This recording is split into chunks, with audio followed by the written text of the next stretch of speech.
And let's start from a momentous occasion like June 12, 2020 today, which marks the 27th anniversary of the 1993 presidential election, which has been acknowledged globally as the freest and fairest electoral exercise in Nigeria's history. That election was won by business mogul and philanthropist Chief Moshood Kashima Wolawale Abiola. MK Abiola is fondly who later died in mysterious circumstances while in the custody of military authorities after he was arrested for declaring himself president in the Okpe Declaration. In a broadcast address to mark the occasion, President Muhammadu Buhari thanked all those who have been fighting to limit to the barest minimum the devastating impact of COVID-19 on the country. He also spoke extensively about the federal government's plan to support critical sectors of the economy in order to stave off any negative implications. On the economic front, our objectives have remained to stabilize the macroeconomy, achieve agricultural and food security, ensure energy sufficiency in power and petroleum products, develop infrastructure, fight corruption, and improve governance. We have witnessed 11 quarters of consecutive GDP growth since exiting recession. The GDP grew from 1.91% in 2018 to 7% in 2019, but declined to 1.87% in the first quarter of 2020 as a result of the decline in global economic activities due to COVID-19 pandemic. Every single economy in the world has suffered a decline. Ours has been relatively moderate. In order to stabilize the economy, the Monetary Authority took steps to build the external reserves, which resulted in improved liquidity in the foreign exchange market.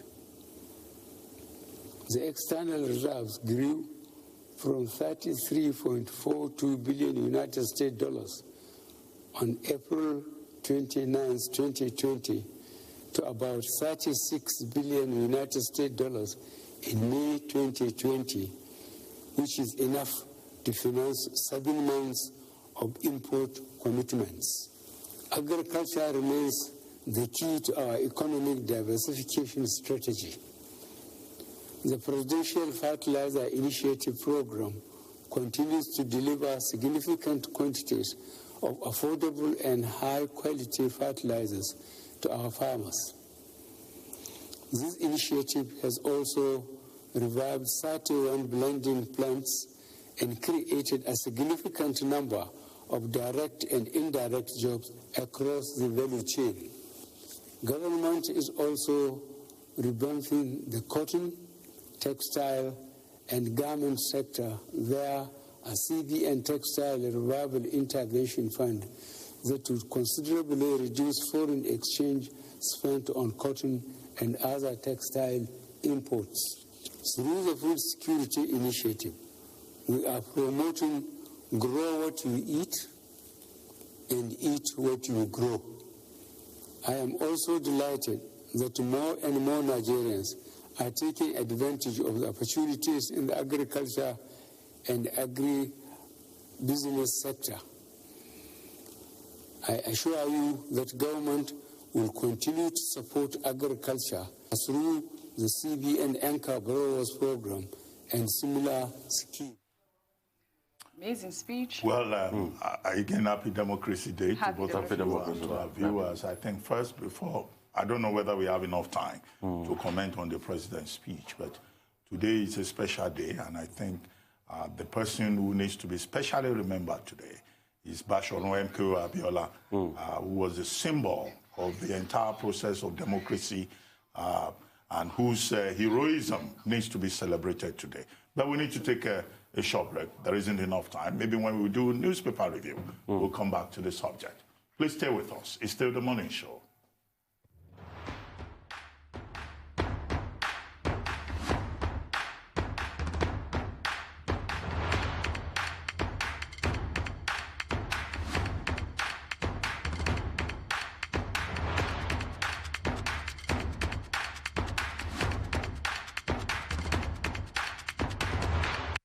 Well, Rotus Odiri is now here to give us Africa Business Update. Over to you, Rotus. Good morning, Doctor. Good morning. Good morning to OG. What are you doing here? Good morning, OG. What are you doing here?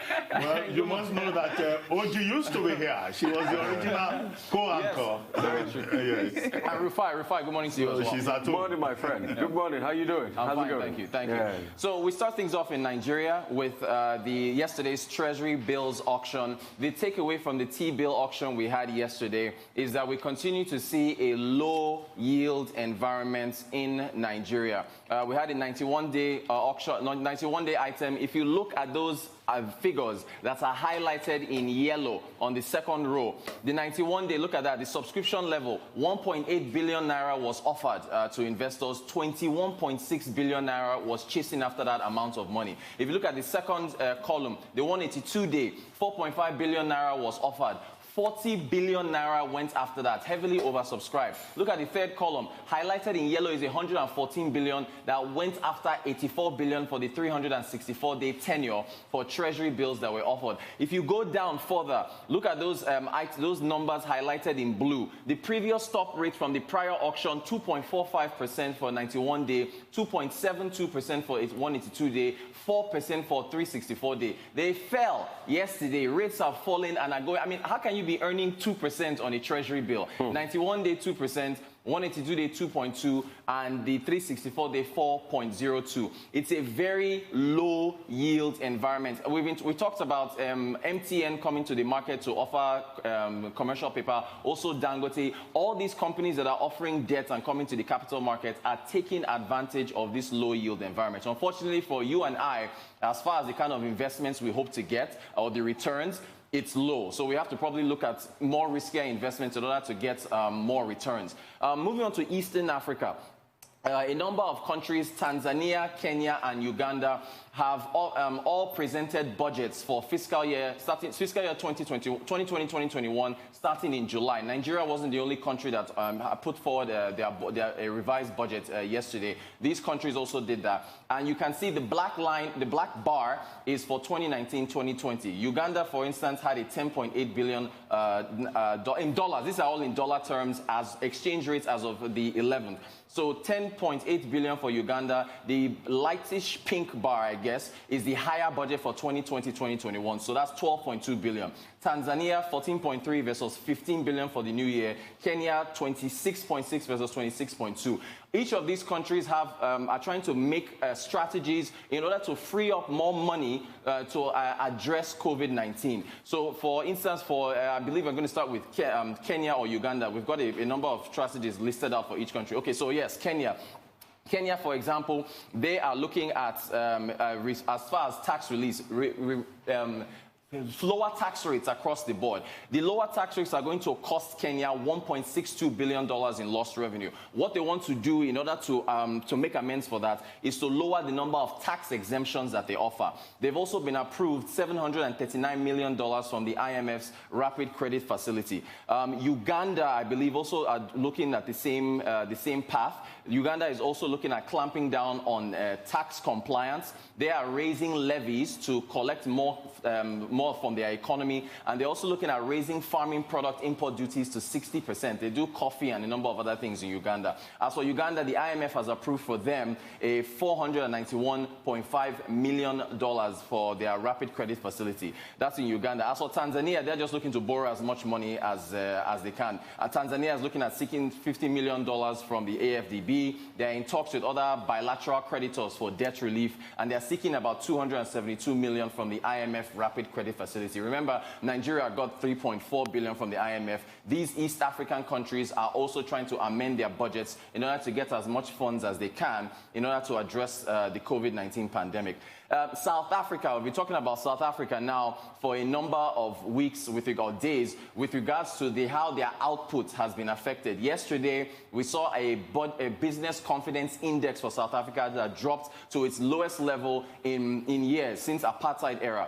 Looking at at COVID-19's impact, we've got some output figures here on manufacturing and mining for South Africa, and there's some big drops. Manufacturing output for South Africa fell by 5% year-on-year in March. It contracted by 2.3% in February.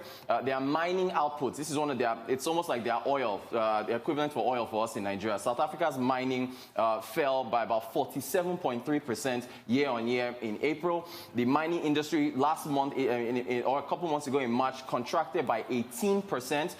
Platinum group metal output fell by 62%, and their gold production fell by 59.6%. So South Africa, their economy right now is projected to contract by about 7% this year. Things are looking pretty ugly for the nation, and they're doing their best to stay above water in South Africa. But still sticking with South Africa, finally, there was some news that MultiChoice is looking at getting on board Netflix and Amazon, rumored, on a new decoder, which they want to use to offer to subscribers. MultiChoice is looking at doing this because of something called OTT, over-the-top media services, which are what, that's their CFO, Tim Jacobs. He was on an interview in South Africa, a show called The Money Show, where the interviewer asked him about the new deal, and he didn't deny it. He was just silent. What he said was that they are going to be signing a deal with a couple companies, and they will give more details in the near term. This chart is basically why they're doing what they're doing. This is the current OTT penetration percentage of TV households across a number of regions. Look at Sub-Saharan Africa, 4%. So it's the potential for growth is huge. 82% in North America. Western Europe is 69%, Eastern Europe 39%, Asia Pacific 37%, Latin America 34%. So because of the growth and where OTT, over-the-top media services can go, is why MultiChoice is looking at getting Netflix and possibly Amazon on a new decoder, which they're going to offer to subscribers. Now, how much it is going to possibly cost, whether or not you have to get a brand new decoder, they say that in a couple weeks they will be providing more details. But if you look at the growth there, the potentials are there. Also, something very interesting he revealed in his interview. As you know, sports has not been broadcast now for a couple months. Apparently, there's a value chain. The sports leagues will license the rights to broadcast sports to the content providers, and they will now charge you and I to pay to watch it. Because there's been no sports for the last 2 months, it's actually treated as a deferred cost. So for the last 2 months, MultiChoice hasn't had to pay for any sports content. But they didn't transfer it over to you and I, to viewers. What is happening is they're going to still pay for it down the line. But they've gotten a break for the last 2 months of not having to pay. But that's a big deal if they can get Netflix and Amazon onto their decoders. In fact, Rotus, I'll tell you concerning that deal that MultiChoice is late. As I way back 2 years ago, on my Sky box in the UK, I watched Netflix. Okay. The deal has constantly been on, and they put it as a double package for you. You get a chance to watch Netflix still on your Sky box, and you do a whole lot. So they are late to the party. I just hope they are able to optimize this, because it's been done around the world. The UK is doing it big time. Sky is doing it big time. But if you look at that chart, because there's only 4% penetration rates in Africa, because of it's so look at that. That's the room to grow. So they may be late compared to the other regions across the world, but here in Sub-Saharan Africa, they have room to grow it across the region, which is why they're doing it. So it's an advantage that they're trying to take up with regards to closing that gap.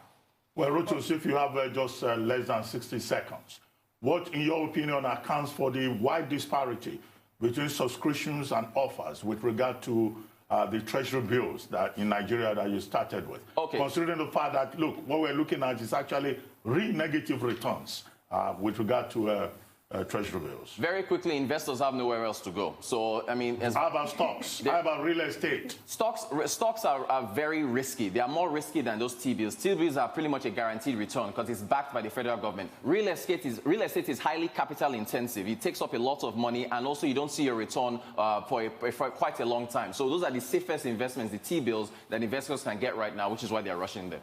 Well, thank you very much, Rotus.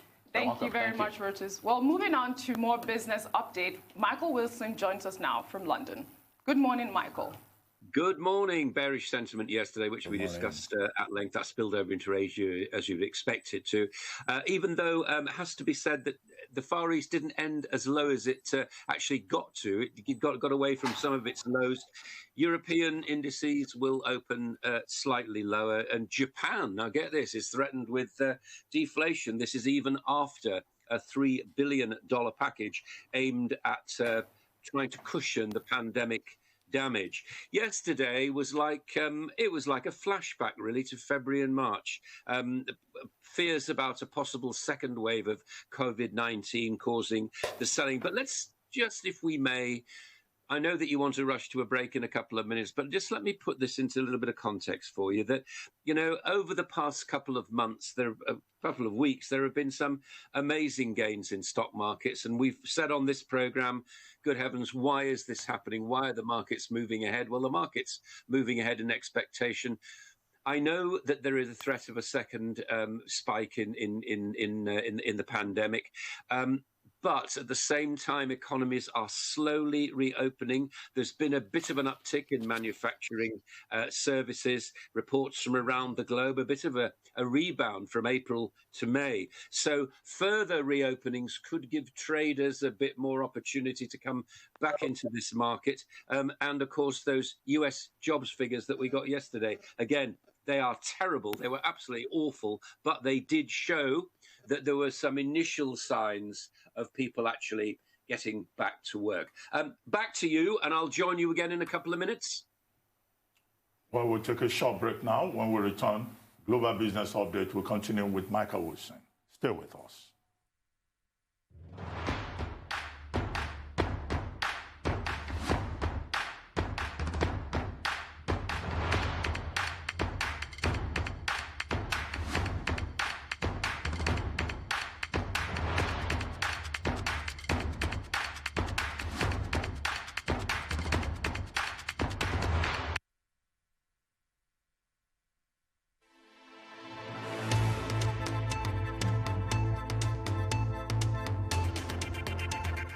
Nigeria has benefited from the Ebola experience, if there's any benefit from an experience like that, in that pandemic preparedness has begun.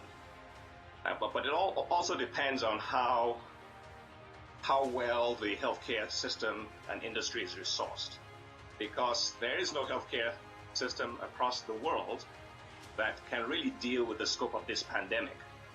The numbers that are described coming out of Nigeria are hopeful, surprisingly low. I am suspicious that the numbers may be a little bit underreported. If the predictive modeling can be applied to Africa, and again, the problems that we're talking about in Nigeria are actually larger than Nigeria, because it's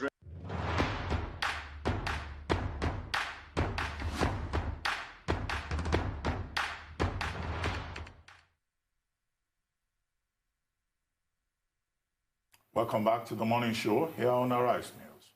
We're back to you, Michael Wilson. If you may just continue.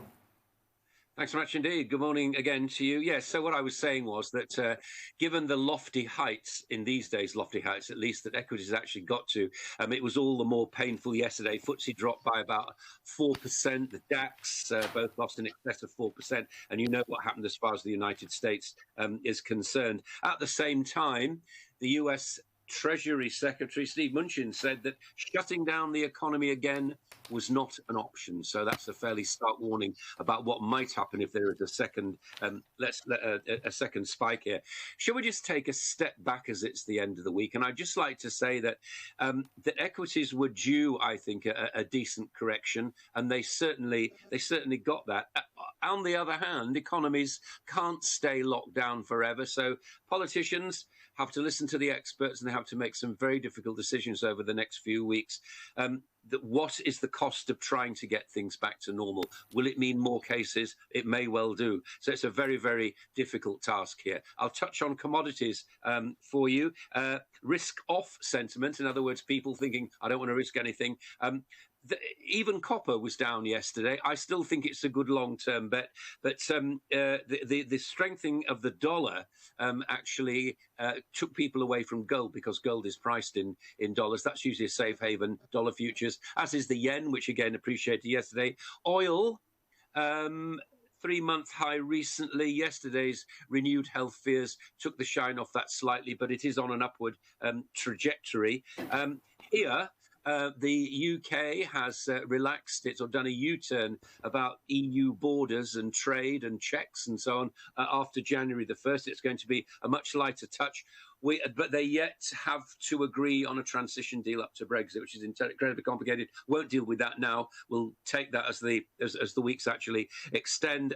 We got a terrible GDP reading for April, the biggest fall ever, 20% in 1 month. Now, you contrast that with the 10% over the past 3 months, but even so, that was a massive drop, slightly more than expected, and certainly the largest on record. And Eurozone production, industrial production, that comes out at 10:30. That's expected to be down as well. And finally, on a glum note, really, more job cuts expected in the UK and Europe.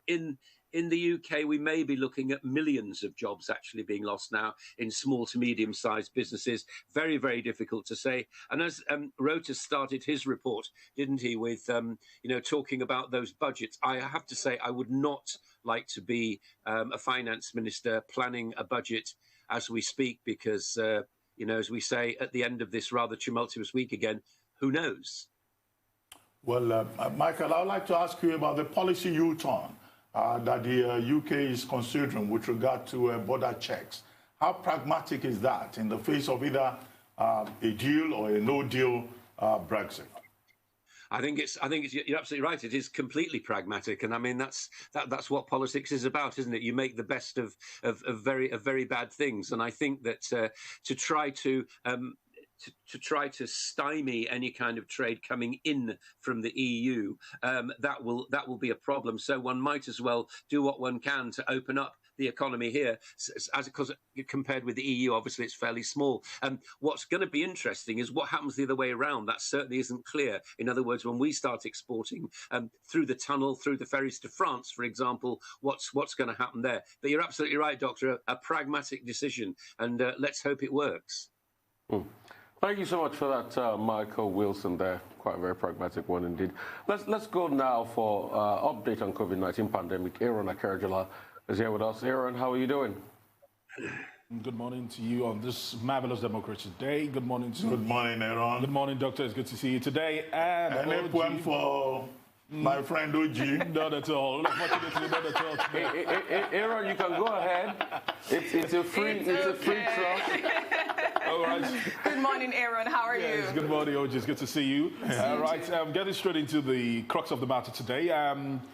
We spoke about the growing statistics in terms of COVID-19 infections here in Africa, and that has not gone unnoticed. As a matter of fact, the regional director of the WHO here in Africa, talking about Dr. Matshidiso Moeti, has actually spoken about it. And they are very worried that it took 98 days for the first 100,000 cases of COVID-19 to be recorded in Africa. And it took another 18 days after the 98 days for another 100,000 to be recorded. And they're saying it's kind of worrying, understanding that without a doubt, even though Africa, when you look at it, of course, the actual figures right now are 216,446. Those are the number of confirmed cases here in Africa, with 5,756. Without a doubt, it's just like we've been saying, it's just 3% of the global total of confirmed cases in terms of COVID-19. But the big board there is that the way it's spiraled out of control, if it took just 18 days to record 100,000 cases, certainly something is actually happening. Although there are still claims by the WHO here in Africa that the amount of testing is still not as much as they expect, and is still not up to par with some of the other continents in the world, and yet we're still recording this amount of numbers. And let's see how things actually go there. It's kind of worrying, understanding that 70% of the confirmed cases still are in South Africa, Algeria, Nigeria, Egypt, and Sudan. And the capitals of this have actually been the crux and where things have actually circled around in terms of infection. But they are also now worried that some of these infections are now even leaving the capital and begin to see some spikes in cities and in places that are not the capitals of these 5 countries we've just mentioned. That is South Africa, Algeria, Nigeria, and Egypt, Sudan. It's getting the WHO worried at the moment. Well, I think the concern that has been expressed by the WHO is perfectly in order. You know, the conversation around the seroprevalence of COVID-19 in Africa had been whether indeed Africa is going to witness a spike or an explosion or become the major epicenter. But we have seen, in terms of trajectory, from Europe, now the epicenter has moved to Latin America. The fear is Africa the next destination? But what Ms. Moeti was saying, I think should be noted by African leaders. The need for vigilance and careful attention being paid, particularly to the rural areas. Because part of the concern expressed by WHO is that, look, in the rural areas, there are very serious cases. And if you have a country like South Africa that has a developed health infrastructure compared to other African countries, and yet it's posting very alarming figures, then, of course, there is need for greater vigilance in those countries where the easing of lockdown is going on, and at the same time, the numbers are rising. The excuse is, of course, that there is more testing, but there are countries where they don't even have any testing at all. So African leaders would need to strike a balance between saving lives and also protecting livelihoods. But it's a very delicate balance. And as we see in Nigeria, even here in Nigeria, yesterday we had very high figures. The other day we had very high figures. Yes. It's not enough to just say that, look, it's because we have eased the lockdown or because we're testing. A lot more needs to be done. And leadership. We keep hammering on this, Dr. Abati. We talked about this yesterday. Leadership. Because I'm scared for countries like Tanzania. I'm scared for countries across the East African belt that are not even coming out to say this is the number of figures we have. I'm scared that there's a silent onslaught of death going on in Tanzania, but the President Magufuli is more concerned about going to churches and saying that we are free of coronavirus. I think African leaders should take a toll from Jacinda Ardern. If I can call somebody a COVID hero, I will call her my COVID hero. See what she has done in New Zealand. For the past close to 20 days now, we've not had any new case, but she still enforces all those guidelines to be taken. And this woman has constantly shown leadership. So that's what we should do. And the narrative about because we are testing mothers or we are seeing more cases, that's false. The most important thing is we have COVID-19 endemic in this part. It's a very tricky illness you can pick from anywhere, and the guidelines need to be taken very, very importantly. I like the fact that you said the guidelines need to be taken. Also, reporting is also very essential. Aaron, you were going to say something. Yes, we've been, Rufai, let me pick it up from where Rufai actually hinted on something very, very cardinal. All right, we're talking about leadership, and heavy criticism has always been put on the shoulders, on the doorstep of the White House and President Donald Trump. And the latest that is coming out from the U.S. and from the White House is that we spoke about this rally yesterday. There will be the first rally in a very long time for President Donald Trump. We know that election seasons are very close by in November. And they are saying that there will be a rally in Tulsa, Oklahoma, all right, next week, Friday. And anyone who will be attending, when you go to the website and you actually click accept to attend, then they are actually almost shielding themselves. What it means in their own words, you say by clicking register below, you are acknowledging that an inherent risk of exposure to COVID-19 exists in any public place where people are present. By attending the rally, you and your guests are voluntarily assume all the risks necessary, and they go on about these statements and saying that they are almost shielding themselves from any kind of litigation for those who will be attending the rallies and who might just be infected with COVID-19. And it has drawn massive criticism from the White House. But before we go, Dr. Reuben, you mentioned something about the epicenter in Latin America. As a matter of fact, it's getting everyone worried because when you look at the things right now, Brazil has added 1,239 more deaths to the number of deaths, which has actually toppled well over 40,000 as we speak. If I were to give the actual figures, as you look at the world figures, at the moment, Brazil has 40,919. That particular world map we see on our screen there actually shows where you see the places in red. Those are the places that have the most concentration, and those are the places that are almost turning to epicenters there where things are spiraling out of control. You can see Libya, you can see Iraq there, and you can see some parts of Latin America there. The oranges show the places where things are actually rising. You can see Brazil, you can see Venezuela, you can see Argentina, Kenya, Nigeria, South Africa, Pakistan, Ukraine, Sweden. These are all places that have one thing in common. They were synonymous with the fact that they didn't even take COVID-19 as serious as they should. And at the moment, most of them are all easing lockdown, and we are seeing things spiral out of control. And that's something that we need to watch out for. But at the moment, Brazil will need to be careful. We've been speaking about leadership. Jair Bolsonaro has not led by example, and he has not led like a man that knows what he's doing. At the moment, Brazil is at the brink. Well, I think at the end of the day, people will just simply need to take responsibility. Because when the leadership fails, then the people will have to take responsibility for their own lives, which was one of the messages that came out of the briefing in Nigeria yesterday. And we have seen instances in some parts of the world, say the UK, for example, where the people, simply refuse, in some instances, to listen to government, particularly in the case of the reopening of schools. Yeah. Many schools refused to reopen. Many parents said they will not send their children to schools because, the science has not been properly explained. So people will have to take responsibility. But as it is, it looks like on the part of political leaders, they believe, the assumption is that, look, you can't lock down permanently. So let people go out. Whoever wants to die can die. Whoever will survive will survive. What is otherwise known as a herd immunity. Yes. Well, really thank you very much, Aaron.